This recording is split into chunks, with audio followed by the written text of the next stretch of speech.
Hello and welcome to the New York Baltic Film Festival, screening at Scandinavia House in New York and virtually throughout the US. The festival is organized and presented by Scandinavia House in New York and in collaboration with the Consul General of Estonia, the Consul General of Lithuania, and the Permanent Mission of Latvia to the United Nations in New York. Financial support for the festival comes from the Estonian Film Institute, the National Film Center of Latvia, and the Lithuanian Film Center, with additional sponsorship by the Lithuanian Cultural Institute, American Latvian Association, LV100, Printful PBLA Cultural Fund, and the Lithuanian Foundation, as well as the Embassy of Latvia in Washington, D.C. Moderating today's talk is Julia Rosicki, the head of programs for the film festival. Julia has worked as a film program at festivals all over the world, including Tribeca Film Festival, the Stockholm Film Festival, and Baltic Sea Docs in Riga, as well as the New York Baltic Film Festival. In 2016, Rosicki was honored to be on the jury of the Latvian National Film Awards and participated in the pre-selection committee the following year. So please welcome Julia. Hi, everyone. I'm glad you can join us for tonight's screening of Gentle Warriors. I have the director, Marija Stonytė, here with me. We are unfortunately not meeting in person on location yet, but hopefully that will all come in the future. But yeah, welcome, Marija, and happy to be talking to you tonight about your film. Hello. So maybe. Yeah, sorry, didn't mean to interrupt you, but maybe we can go back to like very basics. And my very first question to you is how you got into film in the first place and documentaries specifically. Well, I would say I grew up with documentaries. Not only documentary films, but also just in general, good cinema. Because I guess documentary is in my blood. My whole family is in arts, and my father is a documentary filmmaker. And growing up, I would observe his work, his profession, and I was intrigued, but kind of didn't know it was possible that it could also be my way. And only by kind of an accident, I got to make a film. And although the situation was not serious, I was doing a task for school or something like that, it just clicked. When I started to edit this short film and the time disappeared. And that was the very beginning. And from that point, I was like 14 years old or something like that. From that point, my road led me to film school, to bachelor's degree, master's degree, and it all was natural in a way. And why documentary? I would say the stories that I wanted to tell found me. The first documentary film that I made was once again lucky accident. I met this woman who I was so fascinated about. It seemed to me that she stopped time, and I chose the path to make a movie about it, to figure out this phenomena, and the rest followed. I like how you said the word natural, because that kind of also comes to mind when thinking about this film. I just rewatched it after a while. I'd seen it a while ago, and it just seems very effortless and natural, and the style is very calm. And I think because this is your first feature length film, right? It just kind of for me shows like such confidence, like, and I'm not going to just go into 10 minutes of flattery here, but I'm just curious about where, first of all, maybe what's your style inspiration, because it's very stylishly shot as well. You know, the overhead camera in the very beginning and like the little details you pick out. Like, do you have any kind of style inspiration? Well, I'm glad to hear what you have to say. Well, I have to say it was a long road to finding this style. I was working closely with my cinematographer, who I met in film school, so we knew each other well, and we clicked as work partners. So So we were talking a lot about this kind of distance that we wanted to achieve in capturing these storylines, these girls, this journey. We wanted this kind of natural distance that would let us observe these young people in these kind of unfamiliar situations, and we wanted these kind of unpredictable creatures like nature that appears in the film to come there. So it was very, it wasn't planned or scripted, but we were hoping that, for example, nature will give us the metaphors that we were looking for in telling this story. So that was our goal. And I would say that if you wish really deeply and you hope, you'll get these shots. Eventually they came to us. And the one shot that comes to mind is the shot with the ladybugs. Nature was already in our film. It was intervened in all the storylines. But then one lucky day in spring, the shooting was happening and the ladybugs just came to us. So that is the beauty of documentary to me. And that played a lot in figuring out the style for this film. That's really interesting to hear. Yeah, to hear about your approach, because those kind of seem like, yeah, like how can that even happen? It just fit in so perfectly. But okay, so let's go back to the subject of the movie, which is obviously the army. Why did you settle on that topic? Like, how did that come to you? How did you meet the girls? Why did it feel important to tell that story? So first, to be honest, I was just interested. I was intrigued because the political climate in Lithuania was kind of unsure. Well, we were kind of afraid of neighboring countries, and a lot of young men were called to go to the army, not voluntarily. And then I hear that there's this small group of Lithuanian women who will join the army on their own will. And I said, I want to meet those girls. I want to see the women that are about to do so. So I meet them and I actually see a lot of myself in them. They are young people figuring out what their lives will be, and they want to achieve something. They want to go on a mission. They have big goals. So when I met them, then it was the moment when I realized I want to make this film and see how this journey will change them as people, as young women, and what this road will lead to. So that was the main inspiration. The girls that I found a lot of myself in them. And being a film director, a female film director, sometimes I also was led maybe to feel like in a bit of masculine territory. Although being in film industry right now, I'm happy to say that I don't feel any inequality, and I feel this like it is good right now.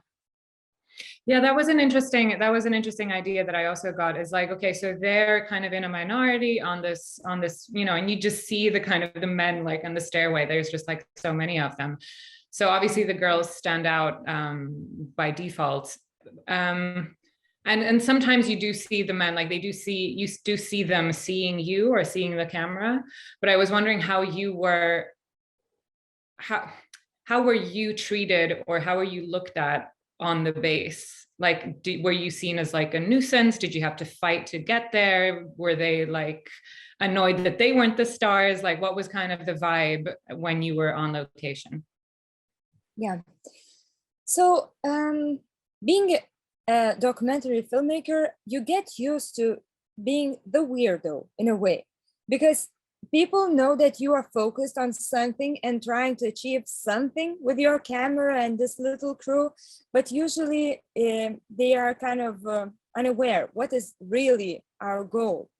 So we were treated well, but still at first the whole military, they were truly confused. They thought we would take these interviews there, and we are not taking those. We're shooting these little ladybugs and all sorts of things, perhaps not what they were thinking that would be shown in the military, because we wanted to see the military in a gentle way, in a way, to see our gentle warriors, to find this human behind the uniform, and their unique reactions to everything that is happening around. So at first they were kind of surprised, but in documentary, usually your goal is to blend in, to become one with the walls or with the forests in this case. And we were in a way lucky to be filming people in very hard situations. They were not thinking about the cameras at all. In a way, they forgot about us being there. So in that regard, it was easier to be in this kind of filming location and settings. So I would say the military accepted us and even tried to help in little ways. Like one soldier filmed this little bird on his phone, and he one day he comes to me and he's like, look, maybe you could use this in your film, because I see you running around these little birds that sometimes get trapped in the military buildings. So I guess they were also kind of this passion for filming is infectious. Like I guess they saw how much we are trying to get these shots and running around, and they wanted to be in a way a part of it. Mm-hmm. That's a really nice anecdote. So yeah, but how much time did you spend with them overall? Because I believe you catch them before they enlist, and then you catch them during and also after, and you kind of lose track of time. But it's yeah. Mm-hmm. How much time? So in total, it was more than 2 years. Although we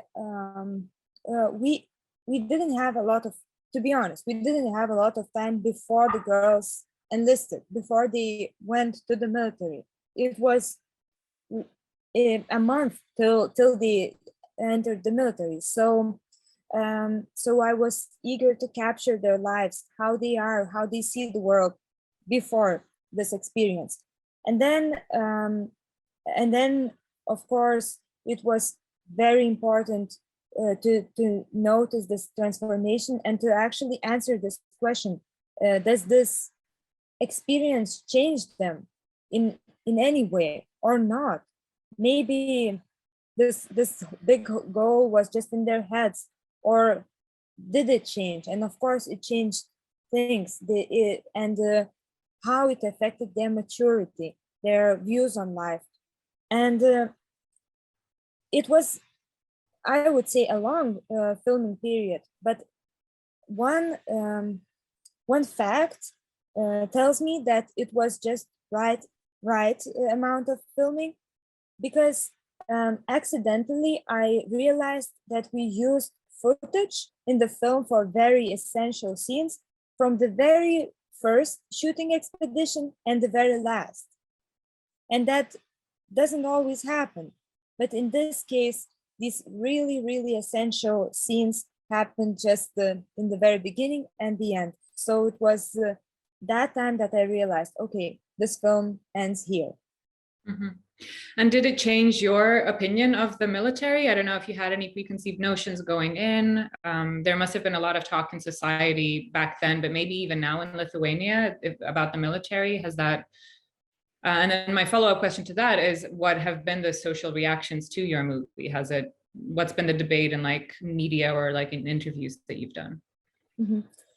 So, well, I once again realized that this topic of fighting the mountains in you, I don't know if there's a saying, but this kind of anything we do in life, although it may seem pointless, for some reason we need to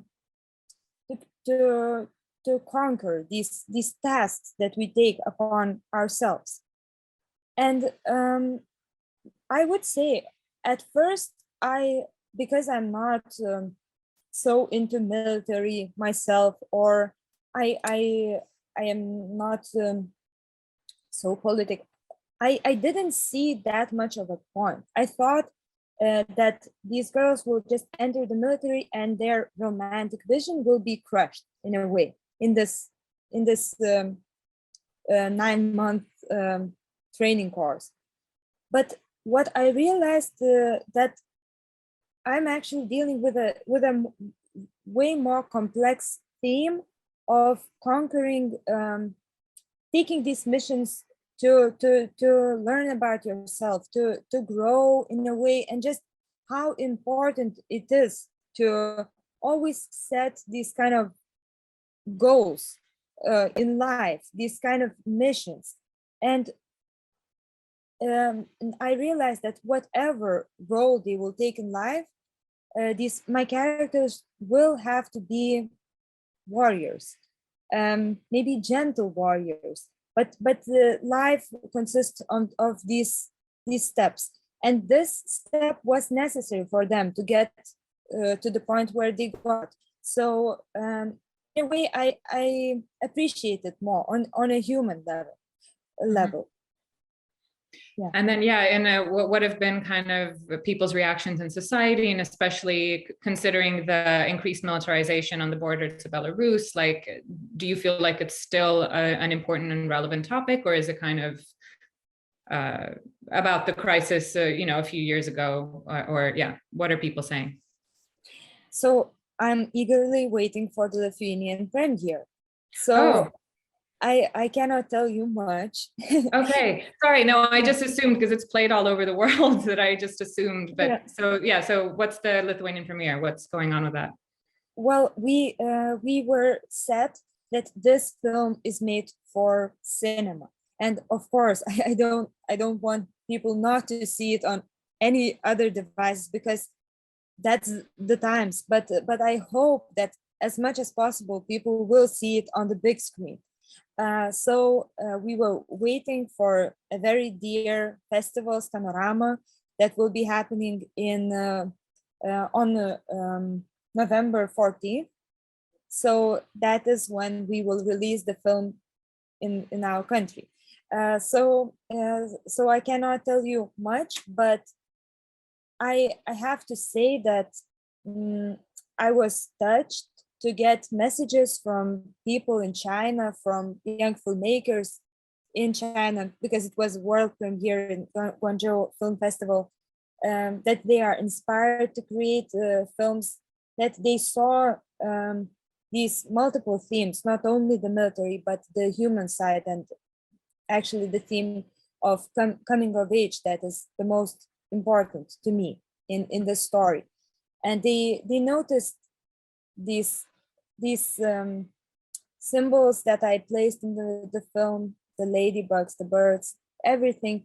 They saw the human side of the kind of cold military, and that was my goal. Mm-hmm. No, that's great, and good luck for your coming premiere. And so to wrap things up, I'm really curious to hear what your next projects are. I read a bit online, but I'd rather you tell us in person. So what are you doing next? So kind of accidentally, once again, I have a female protagonist in my film, in my upcoming documentary. And this time I'm following a Lithuanian girl who decides to go to India, to Bollywood, and pursue her lifelong dream of becoming a Bollywood dance actress. So the pandemic changed a lot of our plans. We had to wait a bit but perhaps this time was necessary for her to even more be more ready to pursue this crazy dream. And once again, I am happy to be coming back to this topic that I mentioned before, to delve even more into the themes of maturity and the steps that a woman needs to take in life. So I'm excited, and once the world is kind of back to normal, I'm hoping in tops a year, we are flying to India with our protagonist.